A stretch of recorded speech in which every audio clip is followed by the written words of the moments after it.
Dans cette vidéo, nous allons aborder les informations de base concernant les manifestations itinérantes et les cortèges. Ces informations sont non exhaustives et ne remplacent en aucun cas l'ensemble de nos directives de planification. Dans un premier temps, nous allons voir les généralités, ensuite les règles minimales de sécurité incendie et puis celles liées aux véhicules et à leur conduite. Enfin, nous verrons les règles concernant les cortèges. À la demande de l'autorité, une visite de contrôle peut être effectuée.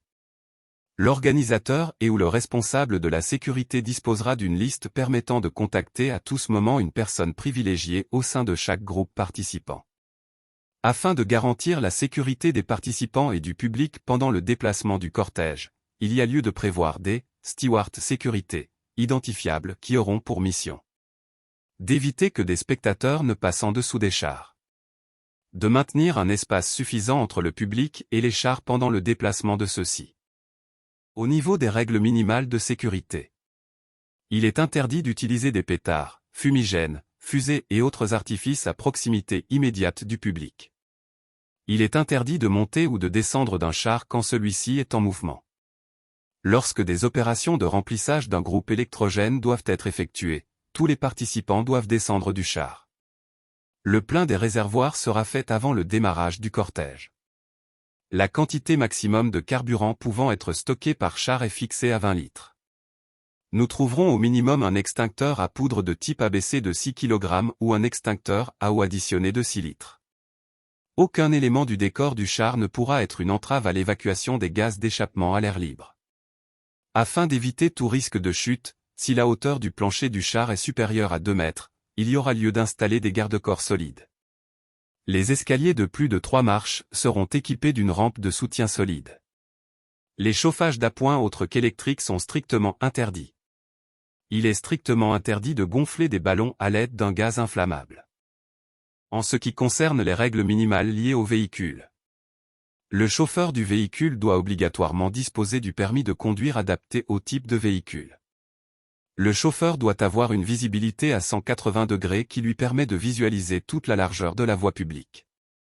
Tout véhicule motorisé, tractant, devra obligatoirement être assuré et en ordre de contrôle technique. Les véhicules ou chars participant à la manifestation auront une largeur maximale de 3 mètres, une hauteur maximale de 4 mètres et une longueur maximale de 15 mètres. Il n'est autorisé qu'une seule remorque par tracteur. La vitesse maximale sur le cortège est fixée à 10 km/h. Le véhicule tractant doit être muni de feux blancs à l'avant. Le char tracté doit être muni de feux rouges à l'arrière. Une distance de sécurité de 10 mètres entre les groupes et les chars sera respectée. Les attaches remorques des véhicules tracteurs seront conformes aux réglementations en vigueur. Le chauffeur s'abstiendra de consommer des boissons alcoolisées pendant toute la durée de la manifestation. L'utilisation de gobelets en plastique est de rigueur tant sur les chars que lors des distributions de boissons par les chars au grand public. Les chars disposant d'une superstructure hydraulique ou articulée et ou présentant un risque de stabilité doivent être réceptionnés par un organisme d'inspection accrédité. Concernant les cortèges, en aucun cas la manifestation ne peut entraver l'intervention des secours ou la ralentir. Les participants sont tenus de se conformer aux règles du code de la route.